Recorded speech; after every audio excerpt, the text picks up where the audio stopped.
It's interesting you mentioned all the points that I was hoping to ask, and I'm really glad you did so, because I was going to talk about, how you got nominated for the Grammys for the Best Reggae Album in 2015.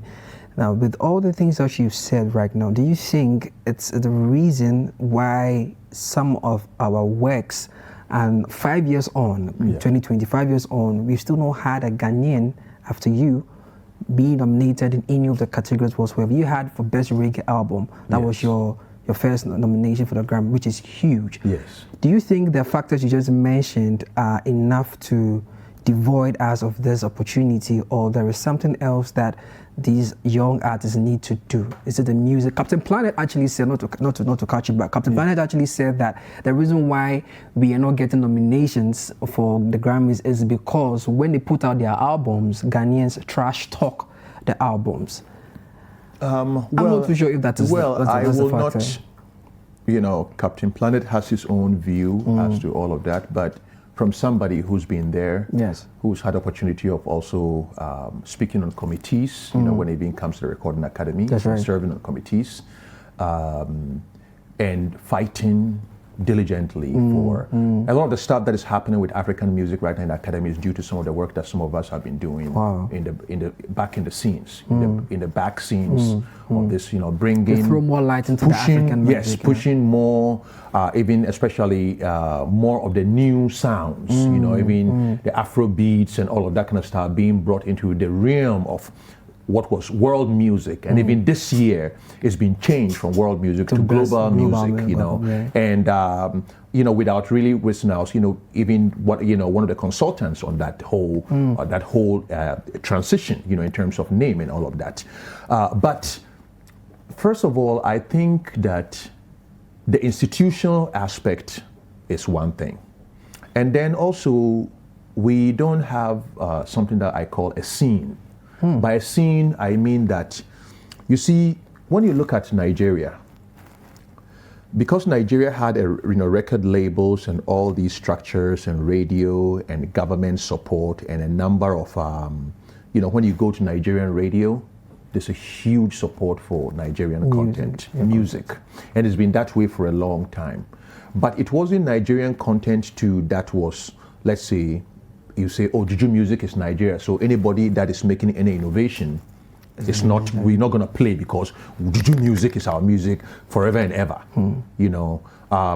Because I hear that sometimes, some people say, oh, dance hall music, Stonebwoy is not playing Ghana music. Oh, Rocky Dawuni is not playing Ghana music. I mean, even whenever they post, I talk about even culture. And it's posted on Ghana Web. There's somebody who always goes like clockwork. They'll say, Rocky, you are not, reggae is not Ghana. African culture.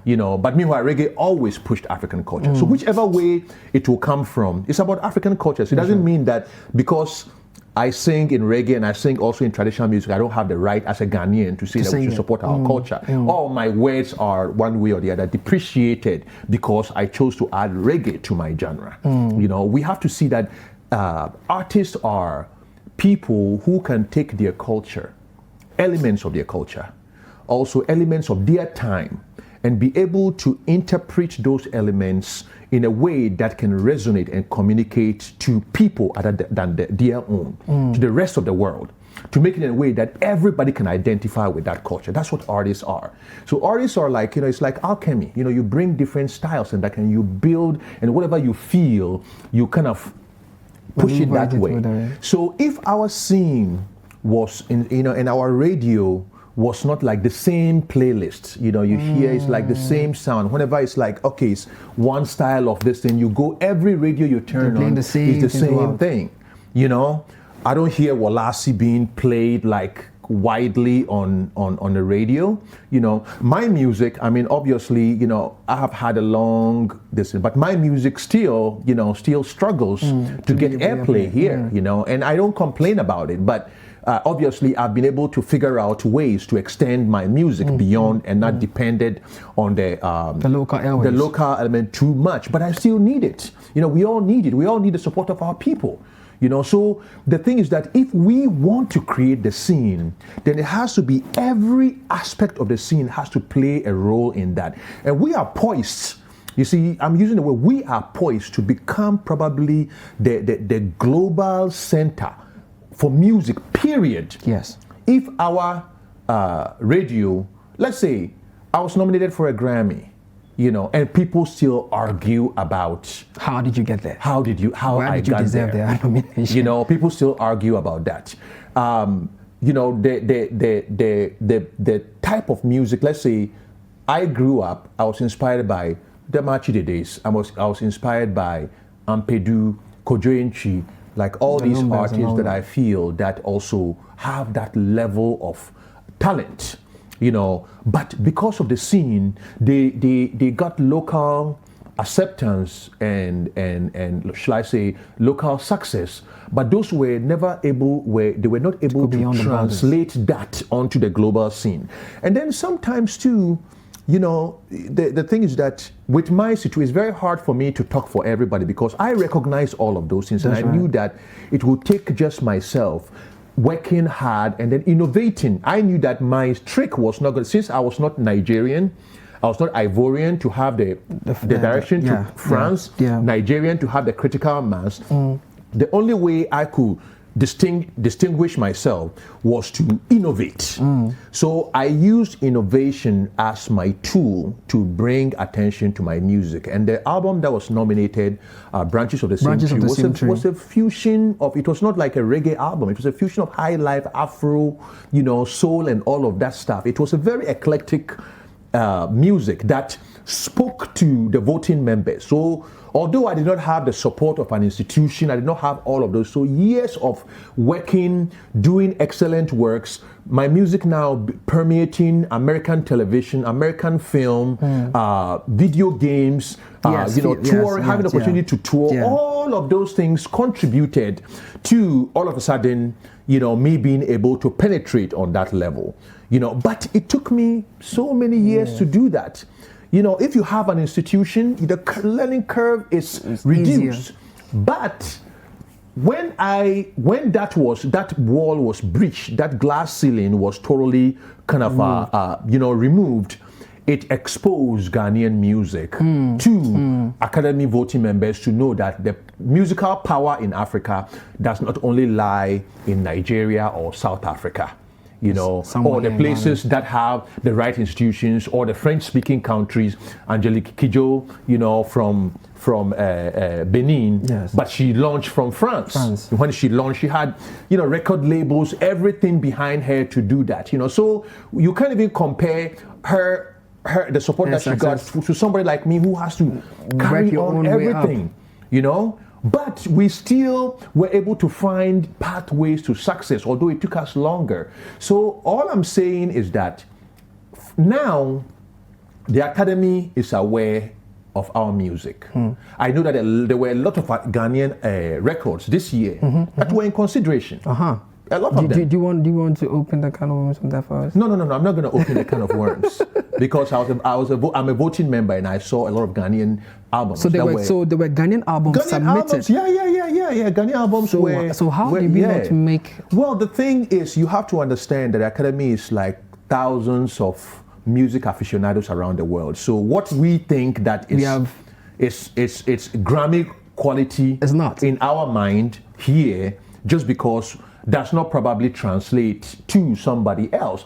That does not mean that the music that we are making here is not Grammy quality. That means that when you consider how many entries are coming from all around the world, you don't stand a chance. The competition is almost every time you're dealing with the globe, you're dealing with music that has impacted in so many different countries all coming. So the competition is not local. The competition is global. Wow. So, and then when it comes to that too, you need to have, the record labels, people with powerful record labels. In the room to speak for you on behalf. Shall I say? Influencers. Influencers and all that, to some extent are able to reach, more, should I say, critical listening, voting members who will like, oh, okay, I've heard this record before. Let's consider it. But there's always equal opportunity for all the records that are submitted because Academy voting members listen to all those records. But if you have made impacts, then there's a certain predisposition you have already that can give you an advantage over somebody who was. But like me, it was left field.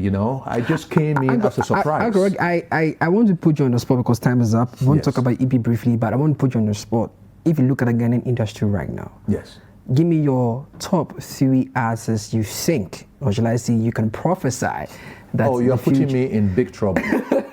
Because, the stone that the builder refused shall be the head cornerstone. So sometimes where our eyes are, it's not where it's coming from. It has to be, it's probably somebody that we probably don't know.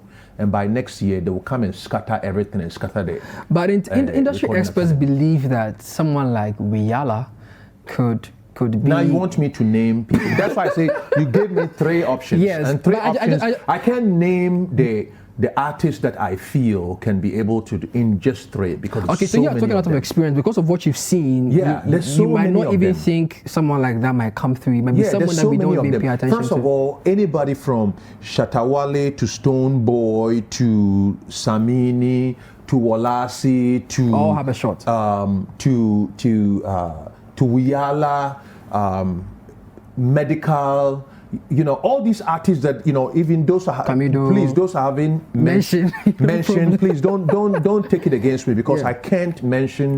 But all of them have the potential. It's just a matter of focusing and doing works that are your best works. You see, and I think that some of these artists have the potential, but they are so quick. They want the immediate gratification. They keep putting out album, and you put out great album, then you kind of water it down with substandard work that is popular, but it's still artistically substandard. Do you think that, and I just have about 60 seconds, but do you think that these youngins need to put away their pride and seek counsel from people who have been there, seen how it works out there, and then receive the necessary guidance and the wisdom to put the work? Because trust me, even artists put together, the kind of artists we have right now, if they put the work together, they believe strongly that, I really put in some work because I had a couple of features from Nigeria, I had a couple of features from South Africa, even from the US. That is my best work. But from what you are saying, and I can take your word for it because you have been in the room, so you know what's going on. Do you think that they need to come to legends like you to get that info, get that wisdom? Me, I'm an open book. I've said this to every major artist. Every artist that is friend that has come to me, both from upcoming and everything. And are they taking your advice? I think a lot of them are taking. A lot of them, even the albums. Some of them, the albums that they are putting out in terms of fusing traditional music and all of that kind of stuff and creating their identity. I've seen that happen, and they are listening. But then the scene too has to.